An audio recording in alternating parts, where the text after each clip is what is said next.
আপনারা দয়া করে প্লিজ সিজারকে না বলুন। আপনারা কেউ সিজার করবেন না, যত কষ্টই হোক। প্রয়োজনে জরায়ুতে কেটে বাচ্চা বের করবেন, তারপরও সিজার করবেন না।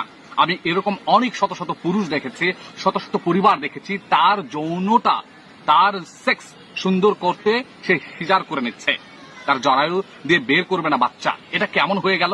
সিজার করবেন না প্লিজ, যারা মুসলমান মা বোনরা আছেন, এমনকি অমুসলিমরাও প্লিজ সিজার করবেন না। সিজার করে পশ্চিমাদের ফাঁদে পা দেবেন না। ইউরোপ আমেরিকারা 10% সর্বোচ্চ সিজার করে থাকে, আর আমার দেশে 70 থেকে 80%-এরও বেশি মা বোনেরা সিজার করছে। কেন করছে? শুধুমাত্র তাদের কথা শুনে যে তুমি কোনো কষ্ট পাবে না, তুমি আরামে বাচ্চা বের করে ফেলবে, আরামে তুমি থাকতে পারবে। অথচ সিজার করলে 1, 2 সর্বোচ্চ 3টা বাচ্চার উপর কি নিতে পারে?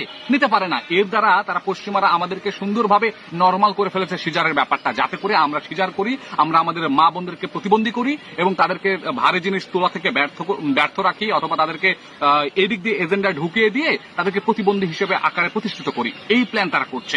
এমনকি যদি আমরা জনসংখ্যা কম নেই, তাহলে মুসলমানদের জনসংখ্যা কম হবে। অথচ আপনি কি লক্ষ্য করেছেন চীনে, আপনি কি লক্ষ্য করেছেন ইউরোপ আমেরিকাতে বাচ্চা হলে ভাতা প্রদান করা হয়? শুধুমাত্র একটা নয়, যত বেশি বাচ্চা হবে তত বেশি ভাতা প্রদান করা হবে। 18 বছরের বাচ্চার পর্যন্ত তারা ভরণ পোষণ দেবে। আর আমার দেশে কি করা হচ্ছে?